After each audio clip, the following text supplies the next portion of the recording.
blessed Sunday. Magandang umaga po muli sa bawat isa. Not just to everyone here at our worship hall, but also to our brethren who are joining us through our Facebook Live and through our YouTube channel. Magandang umaga po sa inyong lahat. And welcome once again on our second service. And today is the first Sunday for the month of April. And what best way for us to welcome another month but to greet our brothers and sisters in Christ. Batiin po natin yung mga katabi natin ng magandang umaga.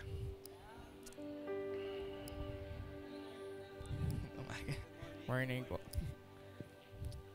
And as we start, allow me to read to you the Word of God in the book of Psalms, chapter 111, verses 1 to 3. Praise the Lord. I will extol the Lord with all my heart in the council of the upright and in the assembly. Great are the works of the Lord. They are pondered by all who delight in them. Glorious and majestic are his deeds, and his righteousness endures forever. My hearts are blessed through the reading of his word. Let us come to the Lord in prayer.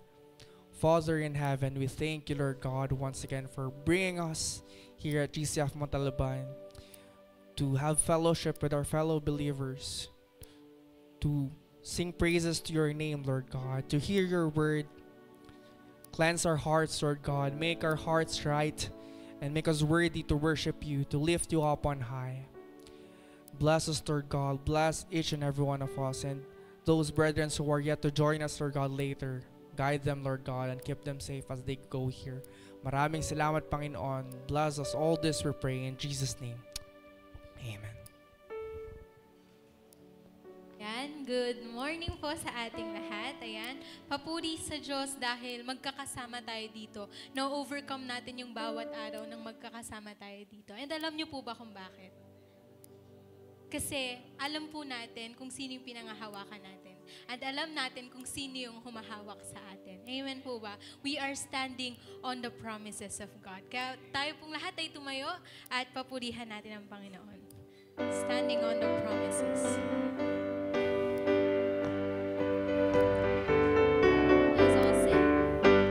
Standing on the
God create.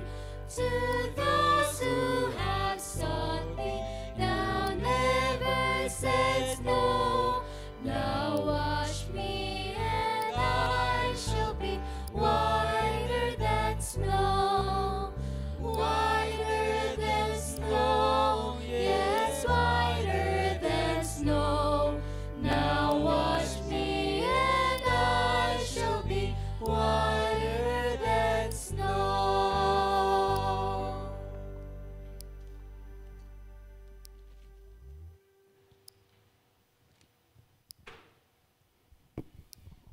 Please be seated. Tayo po'y manalangin. Aming Diyos na dakila, maraming salamat po, Lord, sa mga panahon na kami po ay inyong sinamahan, tinulungan, iningatan. Maraming salamat din po sa mga blessing patuloy niyo pong ipinagkakaloob sa amin. Patawarin mo po kami, Lord, sa aming mga kamalian, sa aming mga pagsulangat. Patawarin mo rin po kami, Lord, na kung minsan ay nakakasakit po kami sa aming kapwa dahil sa matitigas naming mga puso. Dalangin po namin, O Lord, ang mensaheng aming maririnig ngayong umaga, O God, na tumimo sa aming puso't isipan, ang mensaheng aming maririnig na inyo pong pinagkaloob sa amin ngayong araw. Dalangin po namin, O Lord, na may sa pamuhay na po namin ng tama aming maririnig sa aral ngayong araw. Dalangin po namin, O God, na magbahagi rin po namin sa aming kapwa, aming matutunan, lalong-lalo na po sa mga taong hindi pa nakakakilala sa inyo.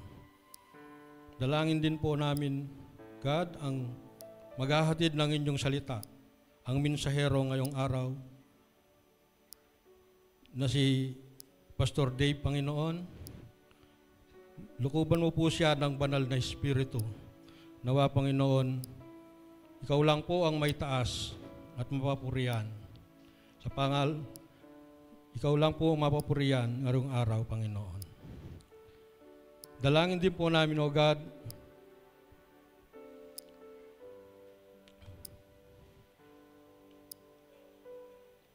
dalangin po rin namin, O God, ang namumuno mula po dalangin po namin, O God, ang bansang Pilipinas, Panginoon. Nawa, Panginoon, ang bawat mamamayan ay mapagpalain mo po ang bansang Pilipinas.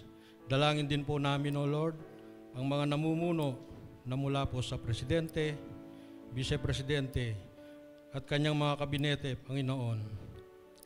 Senators, Congressman, down to the local government. Dalangin po namin, O Lord, na maramdaman ng bawat mamamayan ang tamang pamumuno sa kanilang mga nasasakupan. Lalong-lalo na po ang aming bayan ng Montalban. Dalangin din po namin, O Lord, ang mga leaders na hindi na nagkakaunawaan, mga leaders na nag-aaway, nabigyan niyo po sila ng tamang pag-iisip at kapakupambahan sa kanilang mga puso para may saayos po nila ang kanilang pamumuno. Dalangin din po namin, O God, ang nalalapit na eleksyon 2025 na maging mapayapa. Ilayo mo po sa kaguluhan ang eleksyon na darating, O God. Bigyan mo po ng tamang desisyon ang bawat botante na pumili ng karapat-dapat. Nabigyan mo po kami ng tamang kandidato na inyo pong pinili. Dalangin din po namin, O Lord, ang aming simbahan, ang GCF Montalban at iba pang simbahan na inyo pong pinagkaloob sa amin. Dalangin po namin, O Lord, ang bawat isa sa aming GCF na patuloy niyo po kaming ingatan, pagpalain. Nawa po, O God, kayo lang po aming may taas at mapapurihan sa aming mga lakad, aming gawain. Dalangin din po namin, O God, ang mga nakakaranas ng kalungkutan, mga may sakit at karamdaman. Bigyan po ninyo ng iba yung kalakasan upang makapaglingkod pa po sila sa inyo. Dalangin din po namin, O God, ang mga leaders ng aming simbahan, mga elders, deacons, ministry head, coordinator, teachers, nabigyan niyo po sila ng nagkakaisang desisyon na katalinuhan sa plano para ikalalago po ng iyong kaharian. Dalangin din po namin, O God, ang mga pastor na minsan na pinahiram mo po sa amin. Salamat po sa kanilang mga buhay. Bigyan mo po sila ng ibayong lakas, pusong mapagmahal at katalinuhan. Patuloy niyo po silang i-bless. Ganon din po ang kanilang pamilya. Dalangin din po namin, O God, ang GCF Montalban na magkaroon po ng sa residence pastor. Pastor na ikaw lang po ang paglilingkuran, pastor na may mabuting kalooban, pastor na ikalulugod ng aming simbahan. Dalangin din po, God, ang children's ministry. Ang mga bata pong ito, sila po ang magpapatuloy ng inyong ministeryo sa inaharap. Nawa po, God, lumaki po sila ng may takot sa inyo at pagsunod sa inyong sa mga turo. Dalangin din po namin, O God, ang mga plano ng aming simbahan, mga misyonaryo na ginagabayan po ninyo ang kanilang adikain na ipalaganap, may parating ang lumawak pa ang inyong ministeryo. Nawa po, O Diyos, na makapangyarihan sa lahat, huwag mo po kaming lalampasan. Ito po ang aming samot dalangin. Lahat po ay magsabi ng Amen.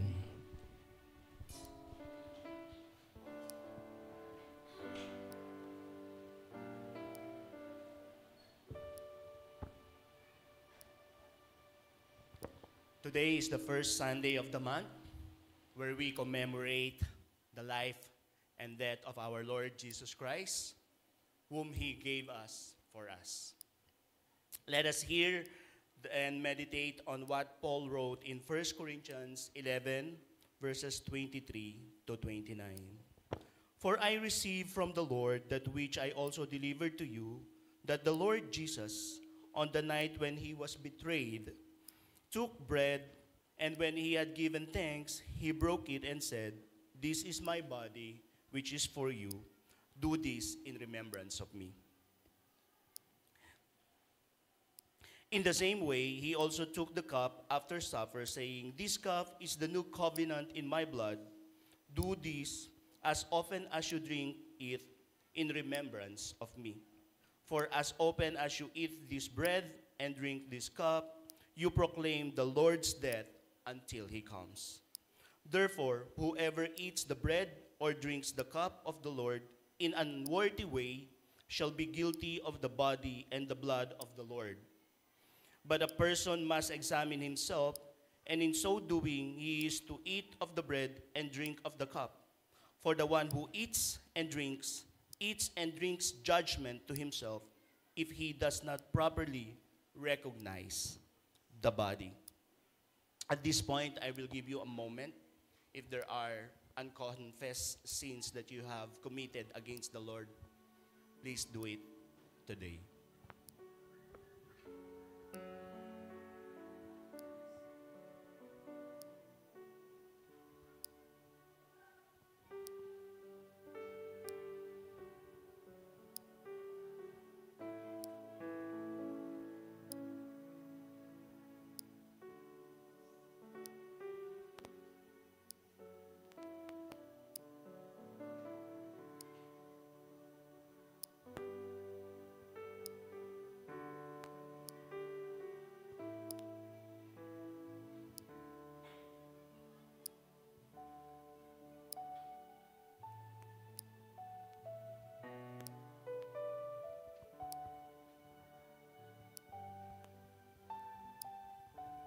O great and good Lord, our Father, we thank you for the gift of life.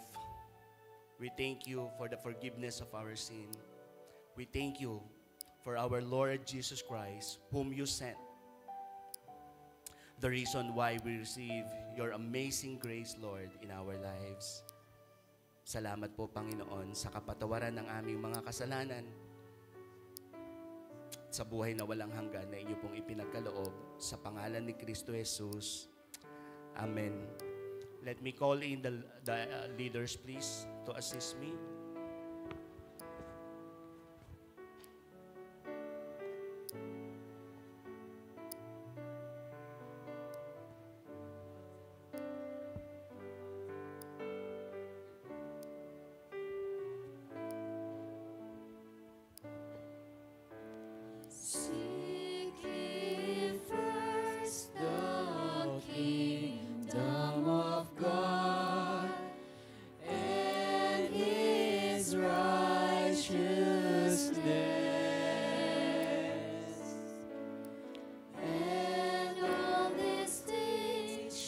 shall be added unto you. Hallelujah, hallelujah.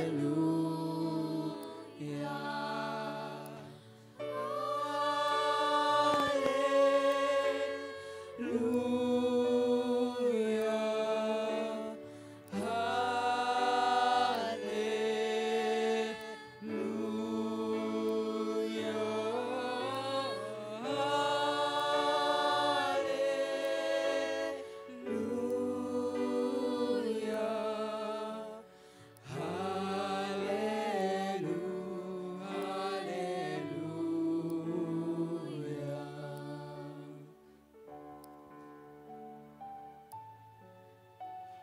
Given unto you, seek and you shall find.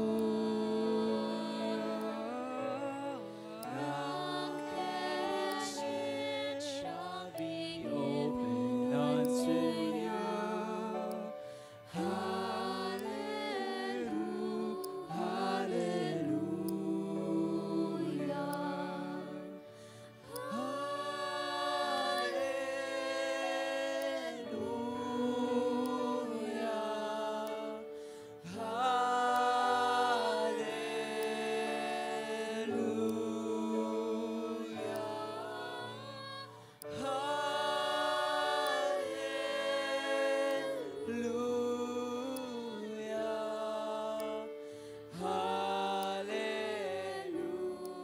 hallelujah.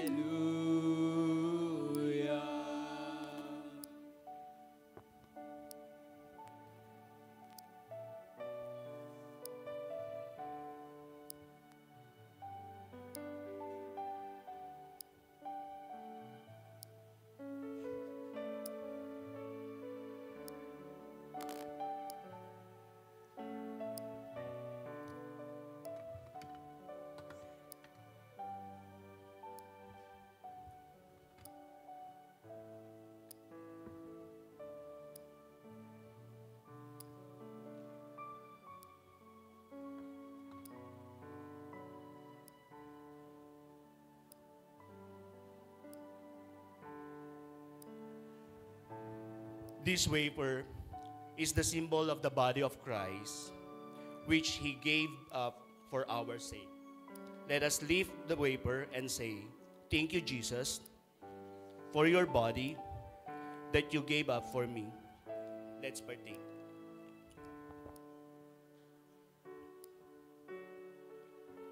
This cup is the symbol of the blood of our Lord Jesus Christ, which he shed for the forgiveness of our sins.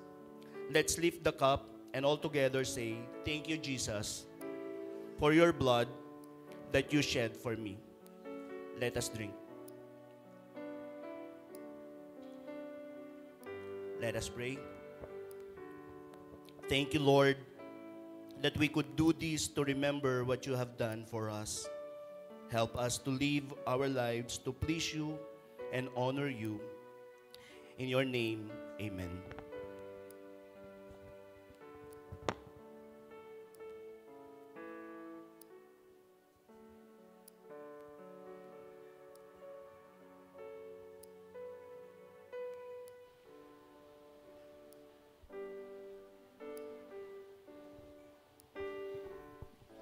Thank you very much, Deacon Gary, for leading our congregational prayer, and Elder Donnie for our communion, and of course, Sister Sheena and the rest of the worship team.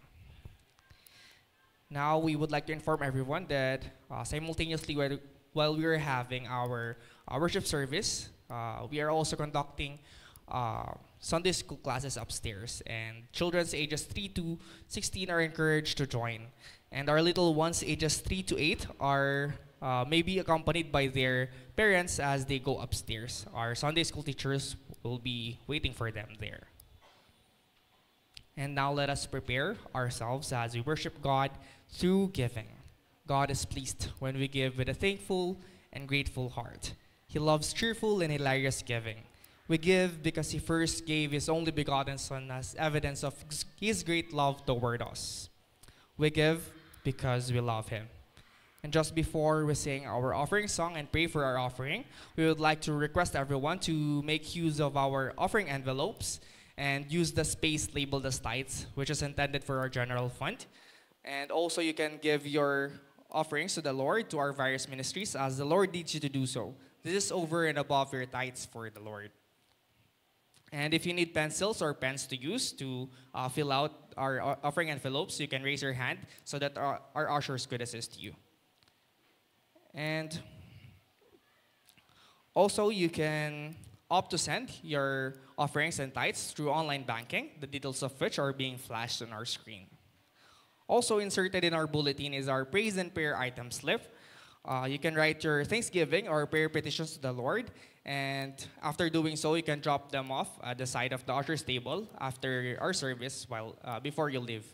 And we are making sure that all of this are being prayed for during our midweek prayer fellowship, in which we are inviting all of us to join.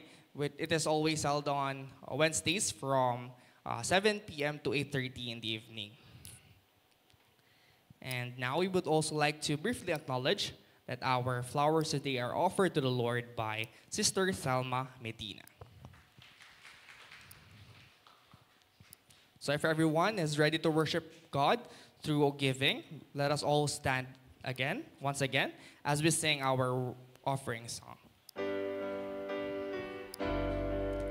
We praise you, Father God, for you alone are worthy. Your goodness and your blessings always overflow. We offer to you our lives as a pleasing sacrifice. We lift up our hearts to you, and we thank you, Lord, for your love. Let's come to the Lord in prayer. We thank you, Lord, for your love. We thank you for your continuous provisions. Indeed, Lord God, you sustain us. You provide our needs even more than what we deserve.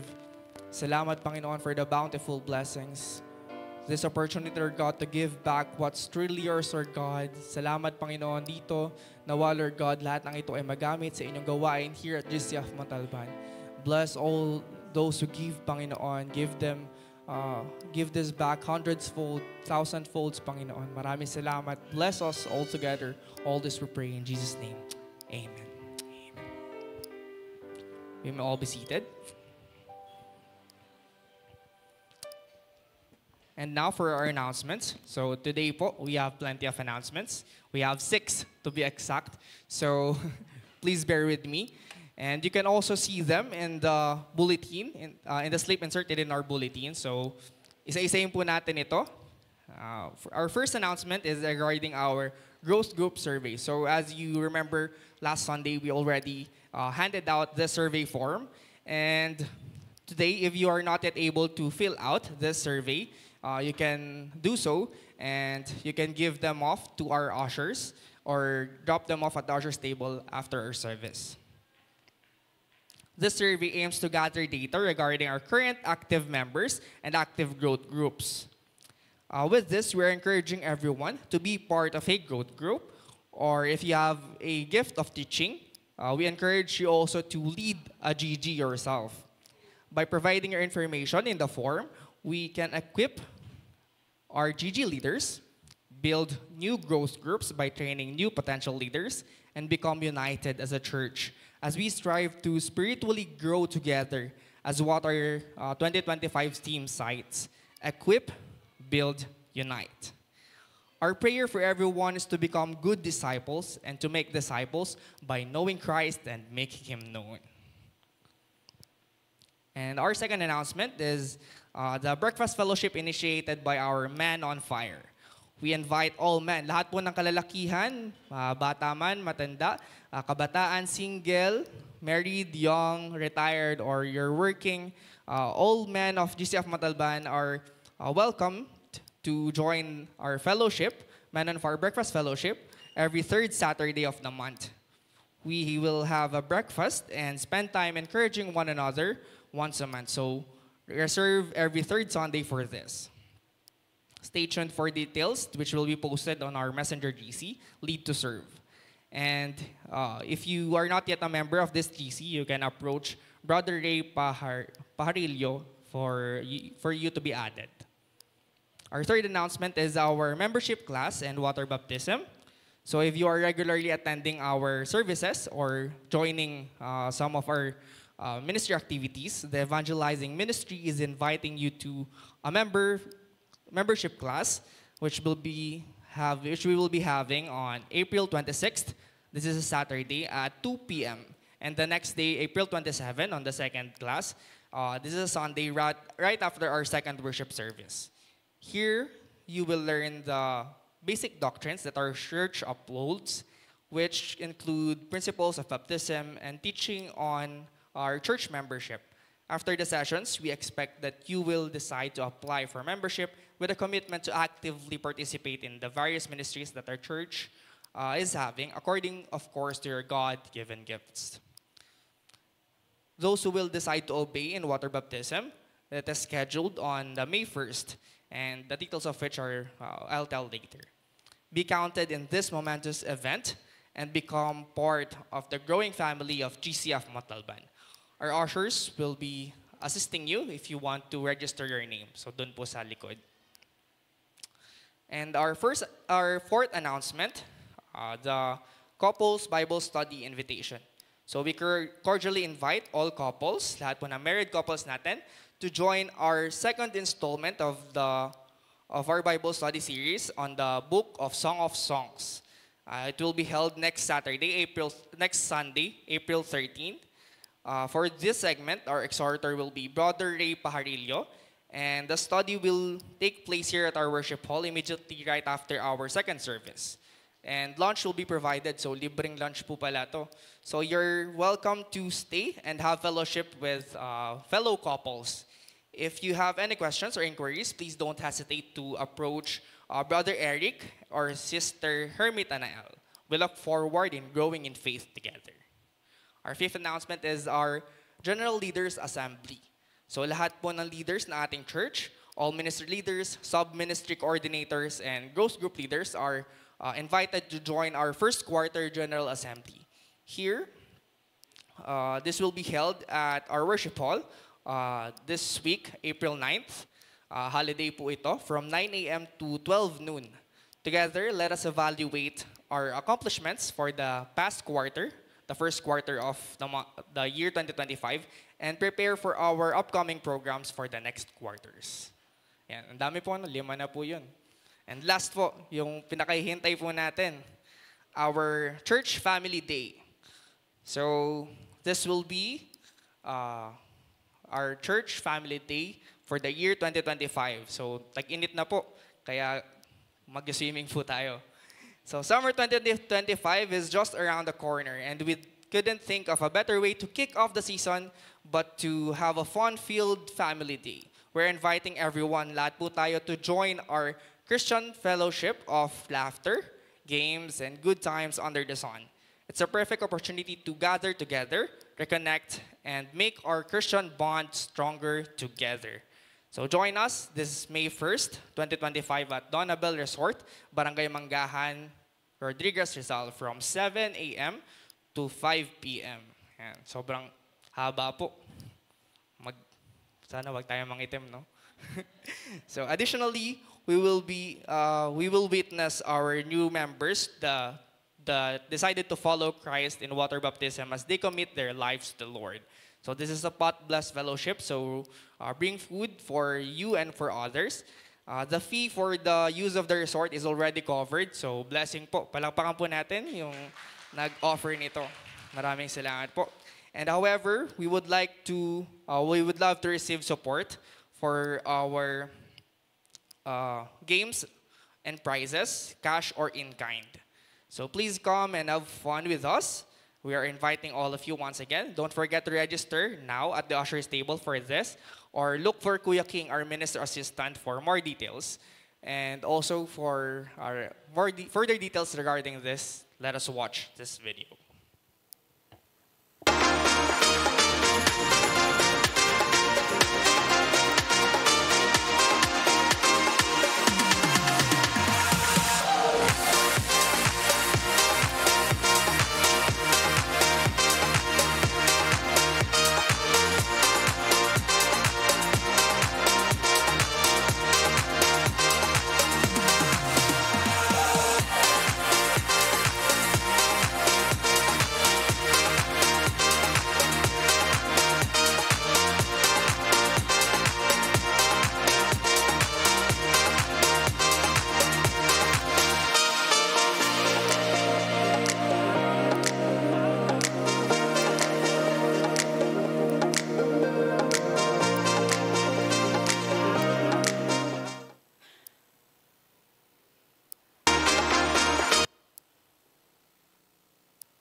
Good morning, brothers and sisters in the Lord. Po'y natutuwa at ako na naman po ang inyong speaker. Pagka po meron kayong series break, yun po ang aking request. No, pagka ako'y invited, series break ako. Kaya tayo ngayon, we're going to learn lessons from a narrative. Bago tayo mag-aral ng salita ng Diyos, let us commit this time of worship for the Lord, to the Lord. Our gracious loving God, we thank you, Lord, for the new life and this new hope and day that you have given to us. As we worship you, Lord, wala po sana kayong makitang hadlang sa amin pong pagsamba sa araw na ito. Sa ganon, kami po ay makatanggap ng maraming pagpapala mula sa inyong salita. May your name be magnified and glorified as we present ourselves in worship. Be in our midst, we commit these things to you through your Son, Jesus Christ, our Lord. Amen. Gaya po ng nabanggit ko, series break po muna kayo ngayon, so I'll be preaching on a narrative. I'll just have a question for you that is related sa ating passages na pag-aaralan sa umagang ito. Kung kayo po ay pupunta sa isang lugar, halimbawa, no, kung kayo ay pupunta sa isang lugar, saan nyo po nais pumunta? At ano po ang maaaring pasalubong o yung mga souvenirs na pwede nyong sort of na ipagyabang na kayo ay galing doon sa ganoong lugar? Kayo lamang po makakasagot yan. I do not want to solicit answers. No, kayo lamang po, siyempre, meron kayong plano. At kung meron naman po kayong iniisip na halimbawa ay pagpapala, nakikita nyo ang isang pagpapala na magkakaroon na ng katuparan. How would you feel about the blessing that you're about to receive? Ito po yung sinasabi natin. This is related, yung aking pong questions ay related po ito sa experience ng Israel. At ang ating pong pag-aaralan is from the book of Numbers. Ang book of Numbers chapter 13 po, ito po ay it has 33 verses, and we are going to study selected verses only. At ito pong aking kaninang question na ipinagkaloob sa inyo, this is related sa ating pong pag-aaralan. We know the history of Israel. They were slaves for more than 400 years in Egypt. When Moses delivered them, they spent another 40 years in the wilderness until such time that the Lord God would fulfill His promise to the nation of Israel that He is going to give them a land flowing with milk and honey. Ito pong pag-aaralan natin ay katuparan po ito ng pangako ng Diyos. Pero we didn't reach ang pangako ng Diyos that would come in that would be fulfilled in the lives of the Israelites. How did the nation feel when they were about to receive the blessing? Titingnan po natin ang aral dito. In like manner, when we are faced with challenges in life, not only blessings, no? Kasi pagka ikaw ay may pagpapala, minsan hindi ka nga makapaniwala. Lord, akin ba talaga to? Di ba? Usually gano'n na nagugulat tayo. Akin ba talaga to? Talaga bang pinagkaloob mo sa akin to? Kung minsan naman, even in trials and challenges in life, nagtatanong tayo sa Panginoon. No? Clear naman na sinasabi ng Panginoon, do not fear, and yet, it is natural for man to fear. Hindi ba? Natatakot tayo. Bagaman clear ang instructions na nakukuha natin sa Panginoon, we have varied emotions. The nation of Israel felt that way. Now, when they were about to get to the land of promise, iba ang naging tugon ng bayan. Titignan po natin, sometimes we hear good and bad reports, di ba? But how do we react pagka tayo ay nakakatanggap lalong-lalo na ng mga bagay na nagpapababa sa ating, hindi nagbibigay ng encouragement sa atin. Now let me, the spies view the land. Yan po ang title ng chapter 13 in the book of Numbers. Selected passages lamang po ang aking pag-aaralan at kukunin natin ang aral.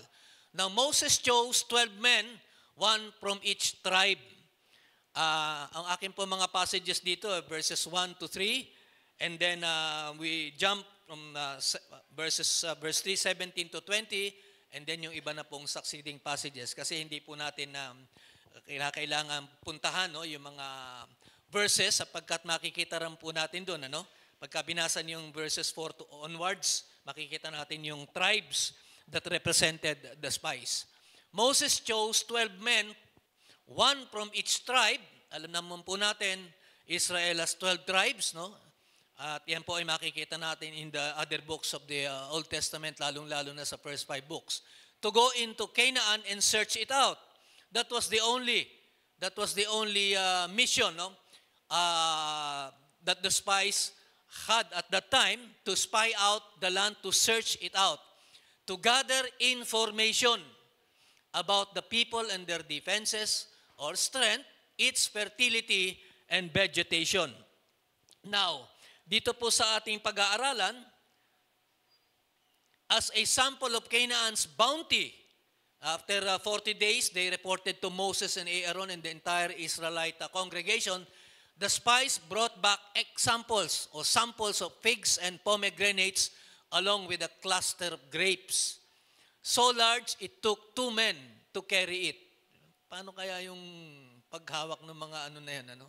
Gaano kaya kalaki yung grapes nung araw? Wala pa ako nakikitang grapes na kasinlaki ng kamatis eh. No? Baka pag nakakita ka ng grapes na kasinlaki ng mansanas, siguro ganun yung kanila, talagang mamamangha ka. Anyway, dito, sa ating pong pag-aaralan, 2 spies, dito, 2 spies said, let's go. The other 10 said no. Now, how did Israel react to the 10 who brought the negative report? In like manner, when God will say, have faith, do not fear, how do we respond? Clear po yan sa salita ng Diyos. But, I will reiterate what I said a while ago, iba-iba po ang emotions natin. Every time, yes, we get a clear instruction from the Lord, but kung minsan yung damdamin natin iba. Sabi ng Panginoon, huwag kang matakot, and yet natatakot tayo. One good example in the Bible, in the New Testament, is si Peter, di ba? Sabi ng Panginoon Diyos kay Peter, sabi ni Peter, Lord, pwede ba akong pumunta sa iyo dyan? Lumakad siya, at nung siya lumalakad na sa dagat, lumubog siya. Because he had other things in mind, he did not focus on the Lord Jesus Christ, kaya siya lumubog. Anyway, in like manner, when God will say, have faith, do not fear, how do we respond? Let us study lessons from this narrative. Ulitin ko po, selected verses lang. I only have 2 outlines. The nature of the spies' mission and the report of the spies. Now, in verse 1, then the Lord spoke to Moses, saying, now, ito po yung sinabi ng Panginoong Diyos kay Moses sa verse 2. But before that, the reason why God told Moses to send out spies, it was because the congregation, they presented kay Moses, yung sinasabi ng congregation, it was the people who requested the spies, that spies be sent out after Moses challenged them to take the land. Parang sinasabi lang ni Moses dito, God would be fulfilling His promise to us. He is going to give us the land flowing with milk and honey, which He swore to our forefathers. So eto na, within reach. But, sabi ng mga congregation, hindi, wag mong gawin yan. Ang mabuti pa, sabi niyang ganon, magpadala ka muna ng mga tik-tik. Ganyan po kasi yung Tagalog ng spy, tik-tik. Di ba? Magpadala ka ng tik-tik, tignan mo muna kung ano pupuntahan natin. Now, meron naman pong wisdom doon sa sinabi ng congregation kay Moses. So, Moses chose 12 men. Now, ito na nga yung sinabi ng Panginoon kay Moses, send out for yourself men so that they may spy out the land of Canaan, which I'm going to give to the sons of Israel. Ang galing, ano? Which I'm going to give. Given na, kumbaga sa done deal. Ika nga, no? You shall send a man from each of their father's tribes. So, pag binasa niyo yung verse 4 sa chapter 13 onwards, makikita niyo po yung tribes and their representative. But, makikita rin naman po ito sa Genesis, no? Yung the 12 tribes, kompleto po yon. Now dito, from each of their father's tribes, everyone a leader among them. So yun po yung sinabi ng Panginoon. Now, itong verse 2, the spies were to explore the land that God had promised to Israel. The reason was to get valuable information for the conquest. Ito po ay isang napakagandang illustration na ibibigay ko sa inyo. Pagka gera, siyempre tinitignan mo yung pupuntahan mo even before you do the attack o kaya siege, no? Usually, ganun ang nangyayari. And even in planning stages sa ating personal na buhay, we also gather information. Hindi ho ba? Sa lahat ng larangan ng buhay, very valuable po ang kumuha ng mga data para tayo ay makasiguro na tayo po ay magtatagumpay sa ating gagawin. In all areas of our life, we need to do that. Hindi ho ba? I need not explain further kung ano po ang ibig sabihin dito, but the narrative is very clear.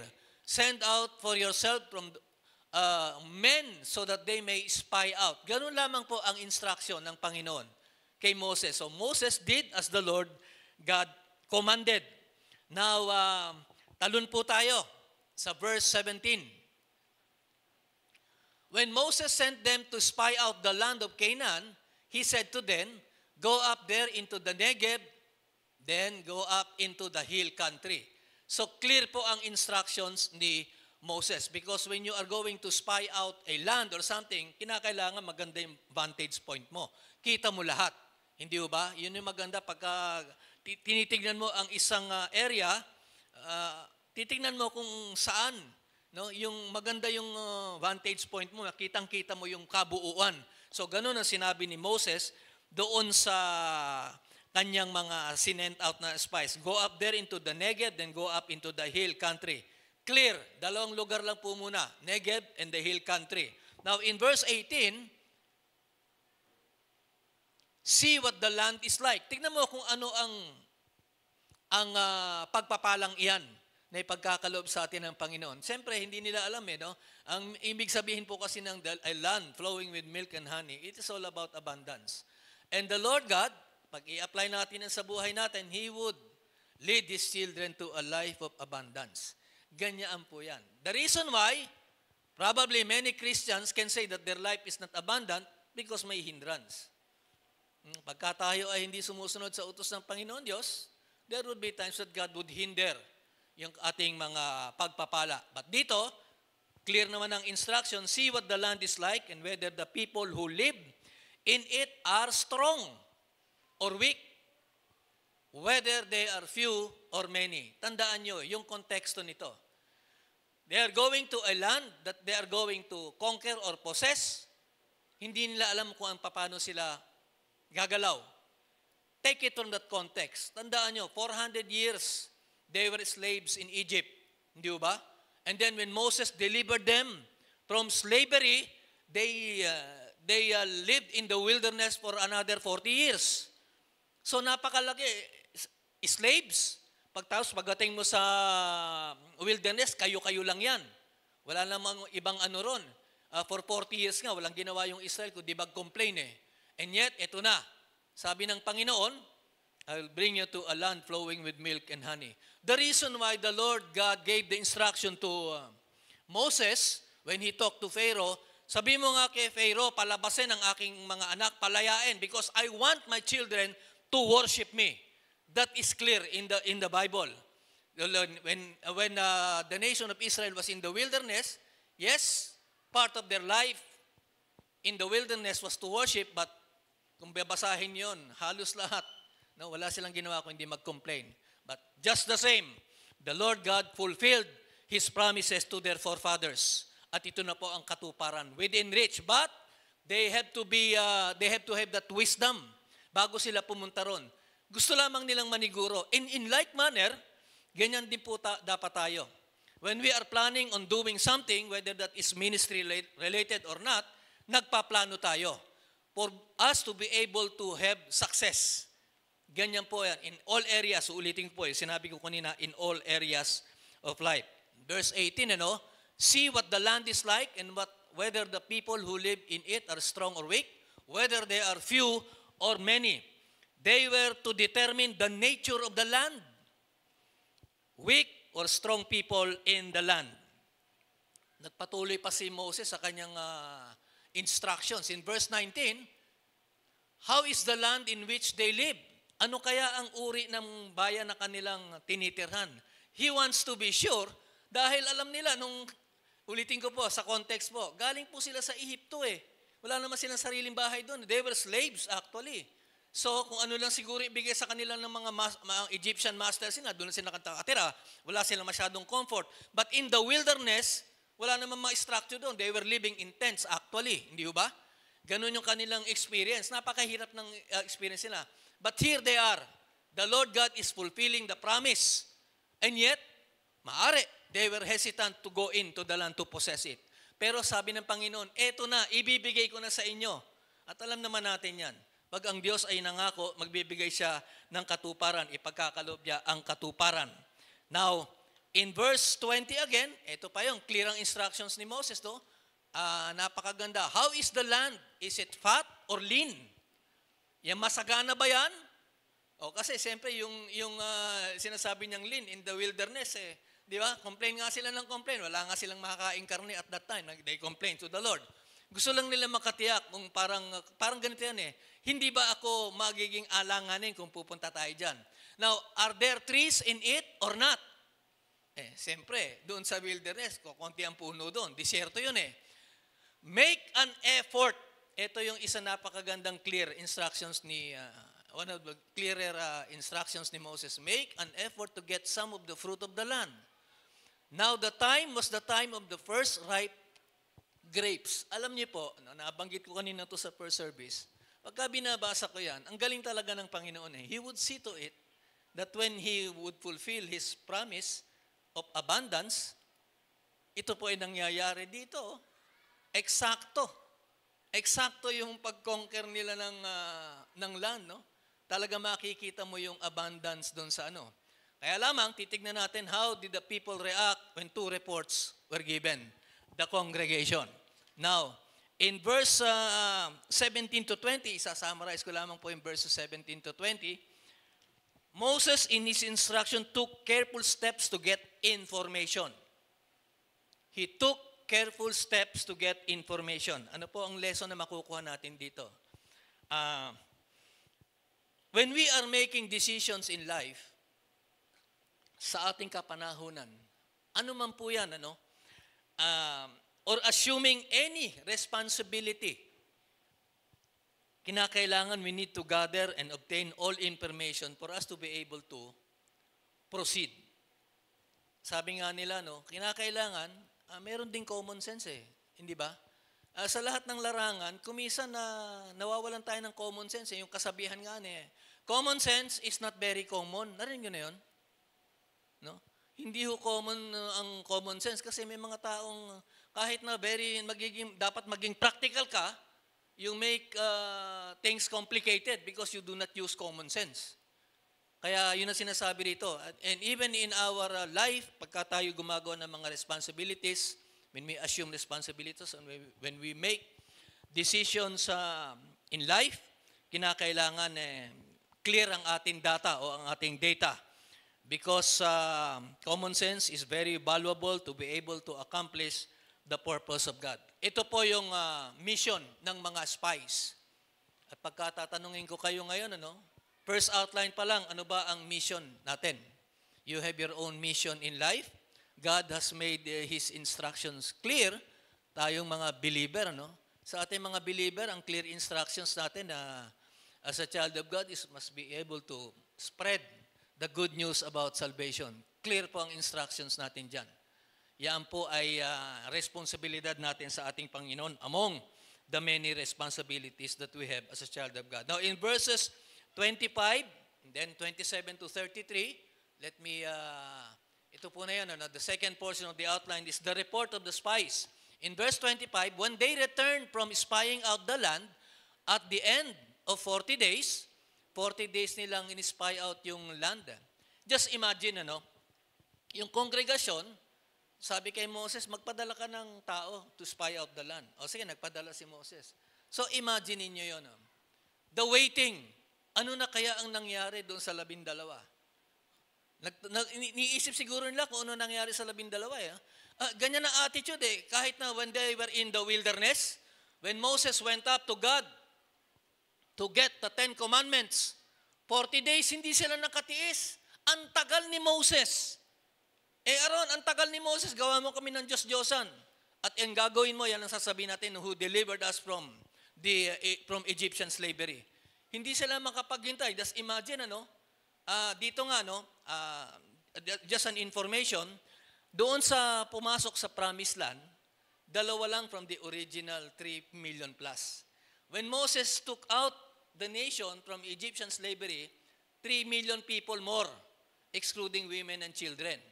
But after 40 years, when they are going to the Promised Land, 2 lamang po sa original ang nakapasok. Si Joshua at saka si Caleb. Kaya kita nyo, pagkatapos ng Deuteronomy, di ba? Anong susunod na libro sa Deuteronomy? Joshua na. He took charge kasi wala na si Moses. And Joshua was with Caleb at that time. Caleb was probably about 80 plus years old. At alam naman po natin, when you read the entire book of Joshua, puro conquest yan. Sapagkat yan po ang gusto ng Panginoon that the nation would feel the abundance that He had promised. When they returned from spying out the land at the end of 40 days, ito na pong ginawa nila. They proceeded to come to Moses and Aaron. Alam naman po natin si Aaron ang high priest, si Moses ang leader at that time, and all the congregation of the sons of Israel in the wilderness of Paran at Kadesh, and they brought back word to them and to all the congregation. Ang galing, Since yung congregation ang talaga kay Moses, sige, magpadala ka ng tao ron. Siyempre, yung 12, ang report nila, not only to Moses and Aaron, but they reported all to the congregation. And how did the congregation react to the report that the spies had given them, or that they presented? Now, dito, thus they told him and said, verse 27 na tayo. Yan. We went into the land where you sent us. Clear ang instructions. And it certainly does flow with milk and honey. Makikita po niya sa Exodus chapter 3, verse 8, a reference verse. God's promise to Israel, I'll bring you to a land flowing with milk and honey. And this is its fruit.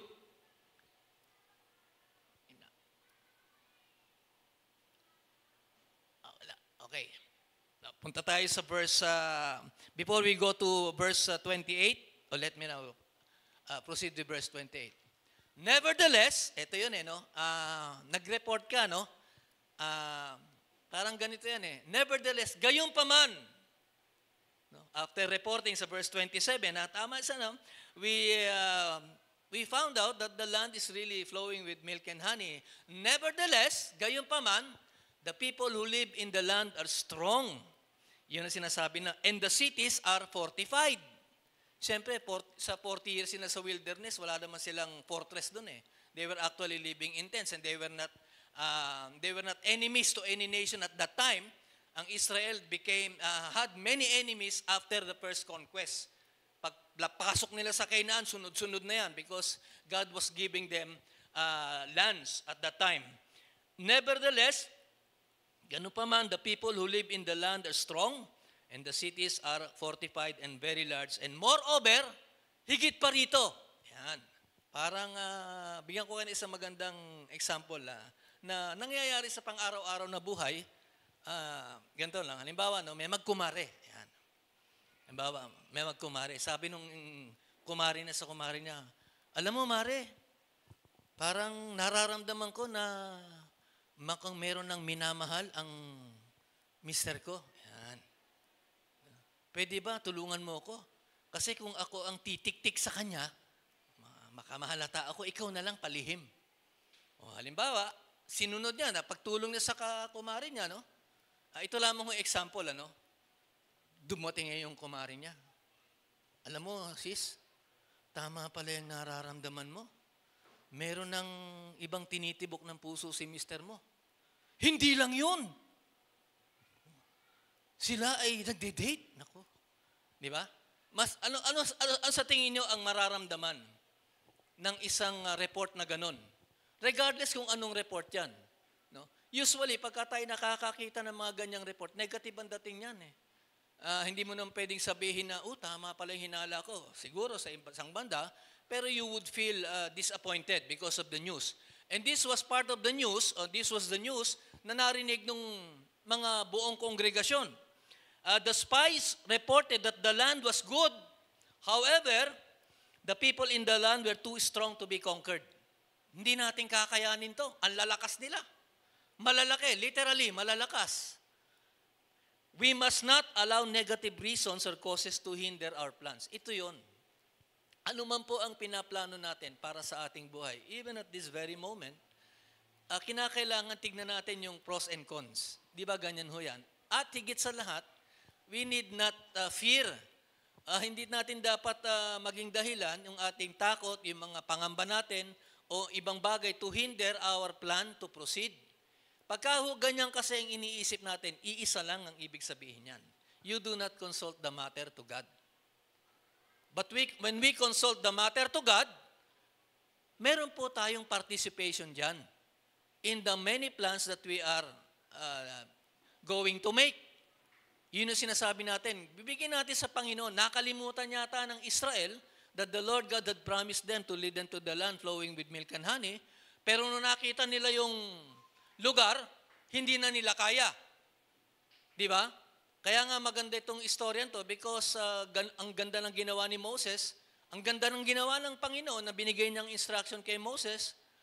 At ito, despite the fear of the people, meron pa rin po namang good report. Dito sinasabi lang natin, we must not allow negative causes to hinder our plans. Yes, we might find our challenges difficult to handle. Even today, meron tayong mga challenges in life na on our own strength, maaring hindi natin kayanin. We need to seek God's guidance, God's help. Wala naman hong masama ron pagkahingi tayo ng tulong sa Panginoon. Lord, hindi ko kaya. Tulungan mo naman ako sa problema ko. Pero if it is the other way around, minsan ang attitude natin, napagdaanan ko na to, kaya ko na to. Kaya ko na to, ako na ang bahala. Sa buhay, it does not work that way. Maliit man o malaki ang ating suliranin, the first thing to do is we need to trust God. We might find our challenges difficult to handle, but we need to seek God's power and help so that we would overcome. The cities were probably have high walls, no? Yung siyudad nung Canaan, high walls siguro, no? And mga 25 feet siguro yung taas nung kanilang pader. 45 cities eh. Gaano kalaki ang 25 feet? Barely, siguro 2 to 3 stories. Tapos yung pader nila, 20 feet kakapal. Gaano kakapal yung 20 feet? Ang kapal nun, no? Siguro 3 taong nakahiga, no? Ganong kakapal. Imagine mo, talagang 45 talaga yung kanilang dadaanan. At there are many instances in the Bible wherein the walls of Jericho was described as such. Anyway, there were guards anywhere or everywhere. The fortified cities and the giants instilled fear in the people. Now, tignan po natin dito, no? Ito po sa verse 28, no? We saw the descendants of Anak o Anak there. Sino ba yung Anak na yan? Tignan po natin. The Anak or Anakites, Anak was the progenitor, direct forefather of a race of giants called Anakim. Yan po ay mababasa natin sa mga commentaries. Pero yung word na anak and anakites, nandiyan po yan sa Biblia. These Anakim, children, were a terror to the children of Israel. Terror na sila because literally, malakas sila at mga giants, mga higante nga. Just imagine Goliath, no? Si Goliath, barely 10 feet ang taas ni Goliath, and yet the entire nation of Israel feared him at that time when he was making the challenge to the nation of Israel. Sino ang lalaban sa akin? Almost 10 feet ang bumunta sa kanya, si David lang. And you know the story. Daw dito, they were driven out by Caleb. At dito, the Anakites, or itong mga giants na to, they were driven out by Caleb who came into a possession of Hebron. Ito na po yung pagkatapos silang nakapasok doon sa Canaan. Mababasa niya sa Joshua after the book of Numbers. Now, he gave to Caleb, kasi May pinangako ang Diyos kay Caleb. Sabi ni Caleb kay Moses at that time, o kay Joshua, nangako sa akin ng Diyos na I would have a portion in the land that we are going to conquer. Nagkaroon po si Caleb ng kanyang parang reward as promised by the Lord. According to the command of the Lord to Joshua, Kiriat Arba, Caleb drove out from there 3 sons of Anak. Imaginein mo, no? Yung Anak, giant na yun. Yung mga anak niya, mga higante rin. Ano? Anyway, full reference ng God's promise to Caleb, mababasa po natin yan sa Joshua chapter 14, verses 6 to 15. Now, in verse 29, anak lang po yan. Now, dito sinasabi sa verse 29, Amalek is living in the land of the Negev, and the Hittites and the Jebusites and the Amorites are living in the hill country. Mga kaalyado po ito ng Canaan. Na alam naman po natin na Canaan is a pagan land. So yung mga kasama niya dyan, usually ganun po yan eh. Pag binasa niyo yung Joshua, nandun po yung mga conquest ng bansang Israel.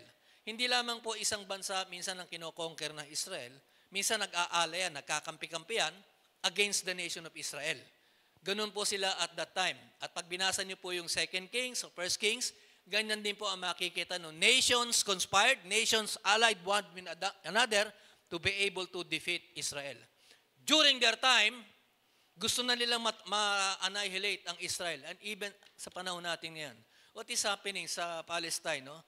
Doon sa terror group. Alam niyo po, may mga ibang bansa po, no? Lalo na sa Middle East, they want to annihilate Israel sa mapa. Gusto nila matanggal ang Israel sa mapa. At alam naman po nating hindi mangyayari na. Ano man po ang effort ng isang bansa against the nation of Israel, hindi po sila magtatagumpay. Why? Because it was prophesied already.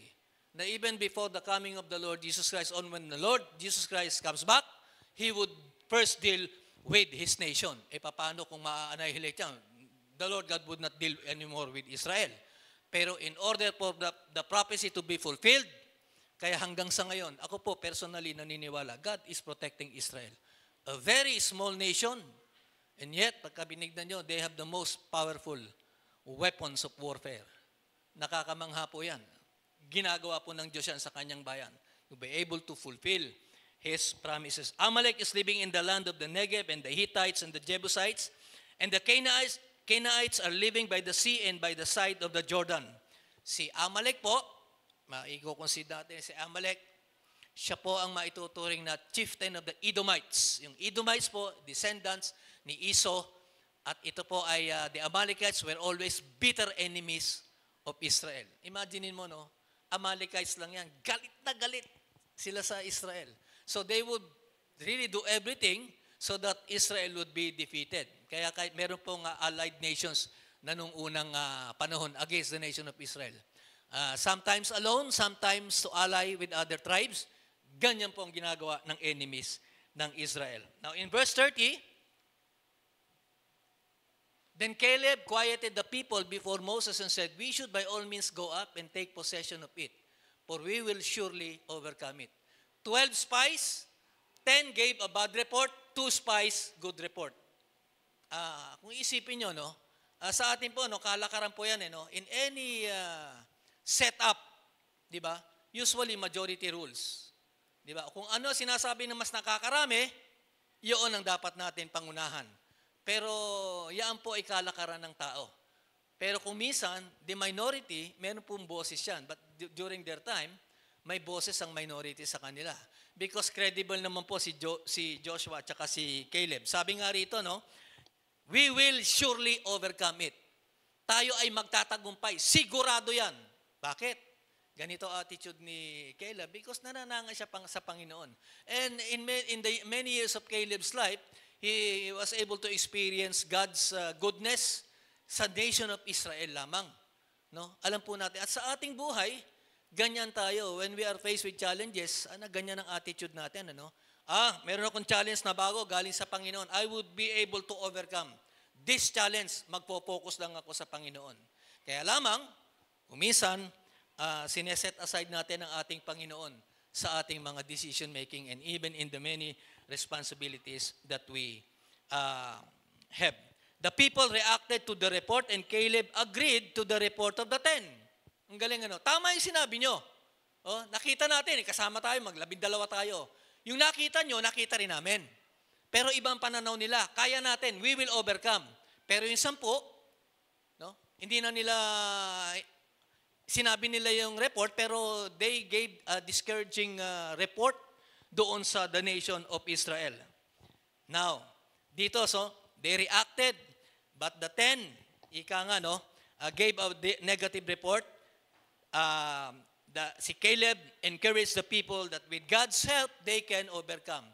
The same today. Huwag ho natin kaliligtaan sa ating mga trials, challenges, and even sufferings in life.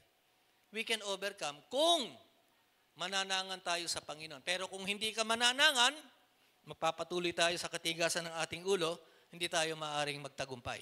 Now in verse 31, but the men who had gone up with him said, we are not able to go up against the people. Hindi natin kakayanin yung mga tao ron. Sabi niya, for they are too strong for us.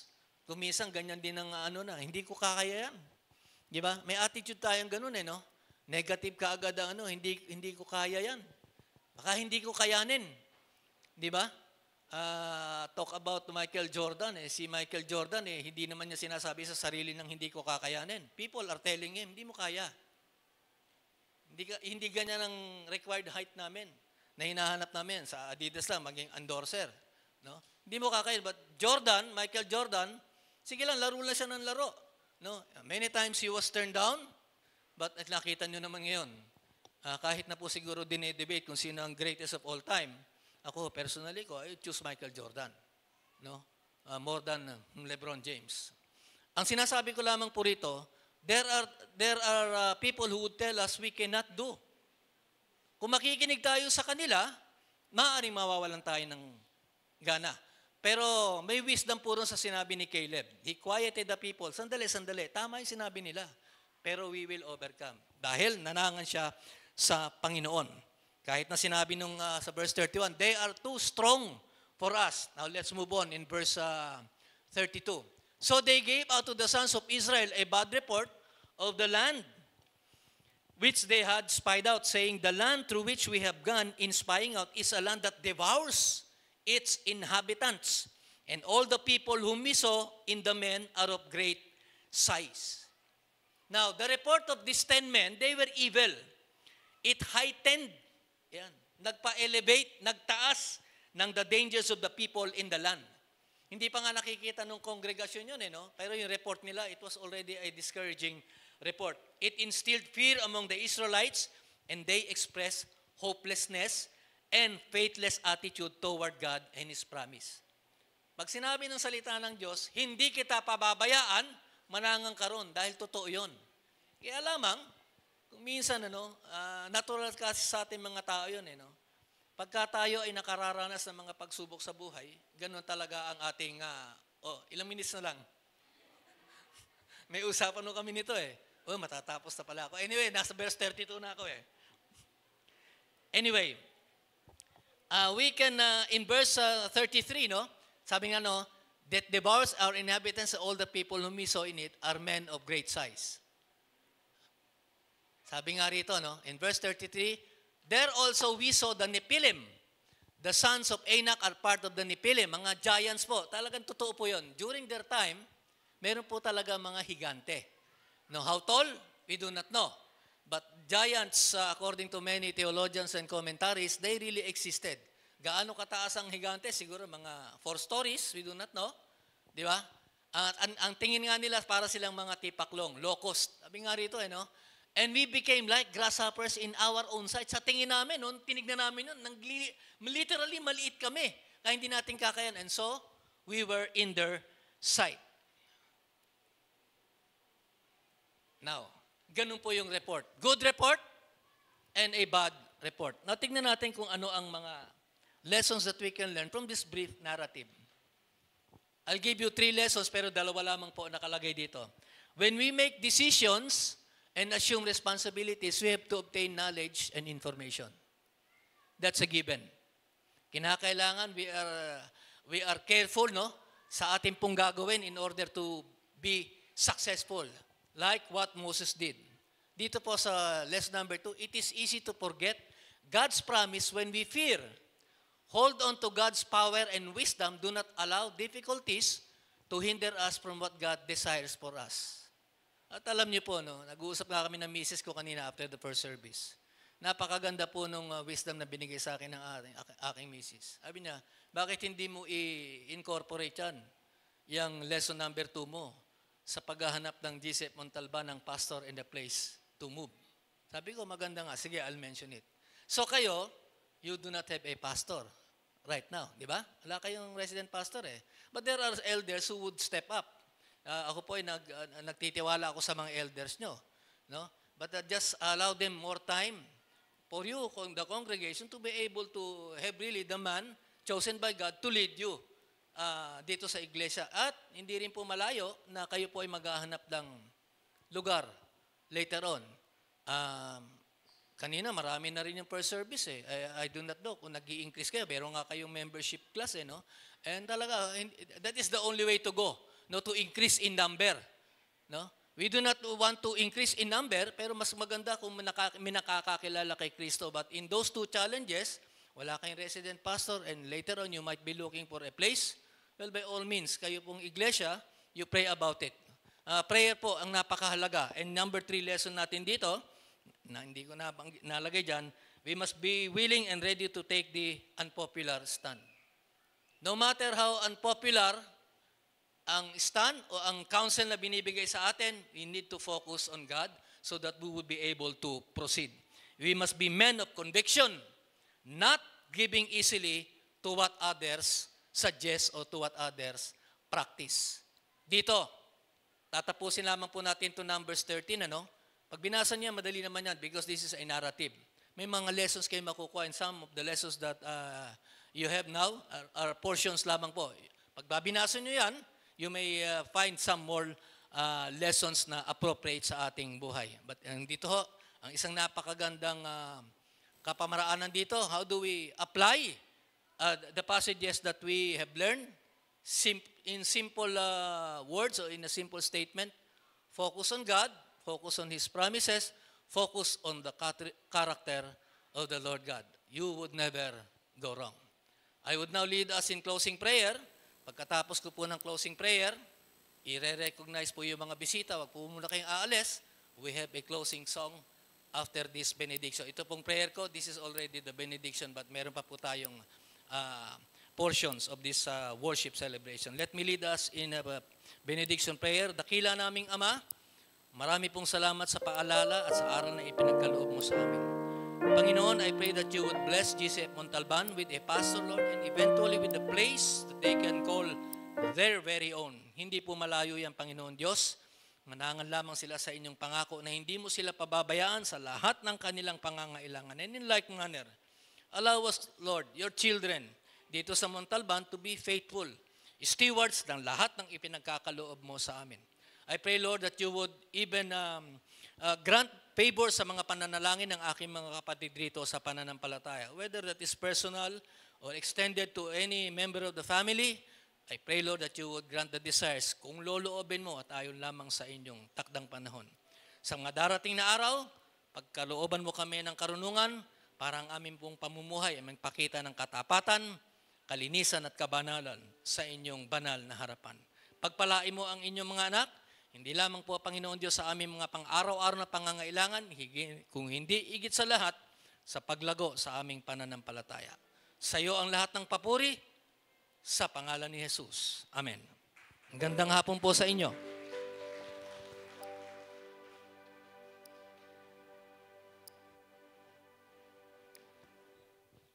Thank you very much, Pastor Dave, for a lesson from a narrative in the book of Numbers. Reminder po sa ating lahat, no, on how our testimony, how our report could affect our brethren in Christ. So nawa po maging tulad tayo ng dalawang spies who gave a good report.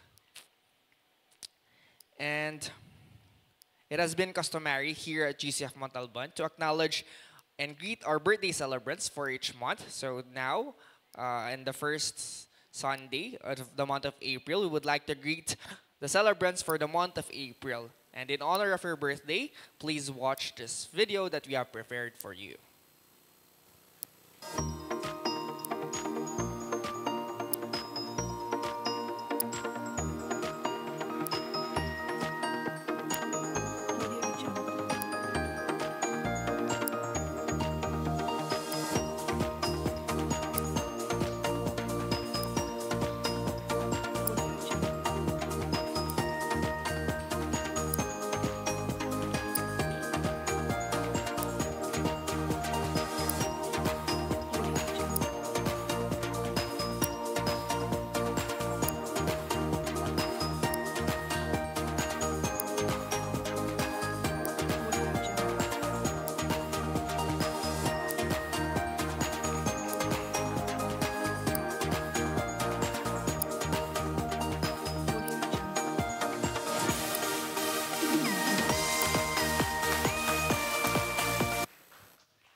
muli po, happy birthday for our April celebrants. Kung maaari po sana, hilingan po namin kayo tumayo. Even if your name is not flashed, yung mga April celebrants po, even if your name is not flashed on the screen so that we could pray for you. And lahat po tayo, hilingan natin. Let us extend our hands as we pray for our April celebrants. Let's pray. We thank you, Lord God, for the lives of your sons and daughters, Lord God, who are celebrating their birthday in the month of April. Salamat, Lord God, sa buhay ng bawat isa sa kanila. Nawa, Lord God, use them more here at our church, Panginoon. Gamitin niyo sila, prosper them, guide them, Lord God, in their everyday lives. Bless them, Panginoon. We are blessed to have them here with us. We thank you, Lord God, for their lives. All this we pray in Jesus' name. Amen.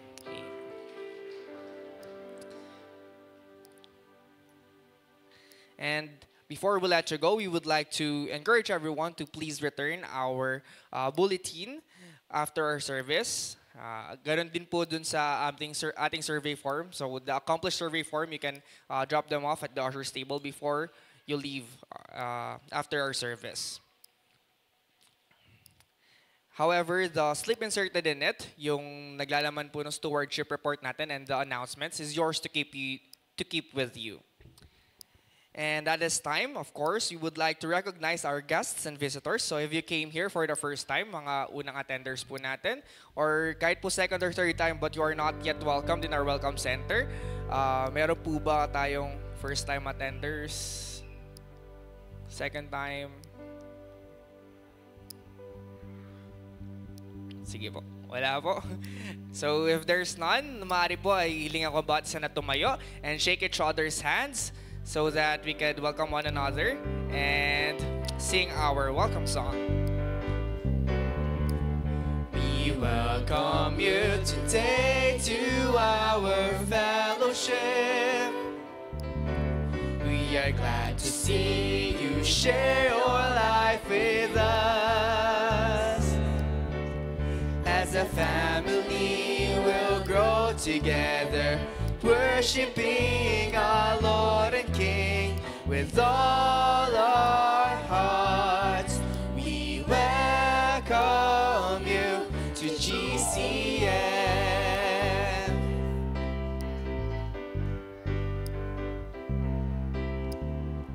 Yan, bago po tayo maghiwalay, panandalian, awitin po natin muli, Standing on the Promises.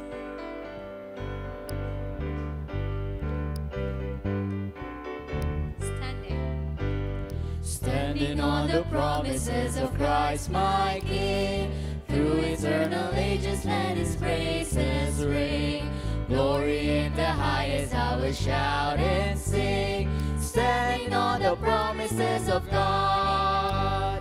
Standing, standing, standing on the promises of God my Savior. Standing, standing, I'm standing on the promises of God. God bless po. See you next Sunday. Ingat po sa pag-uwi. Cannot fail when the howling storms of doubt and fear assail. By the living word of God I shall prevail. Stand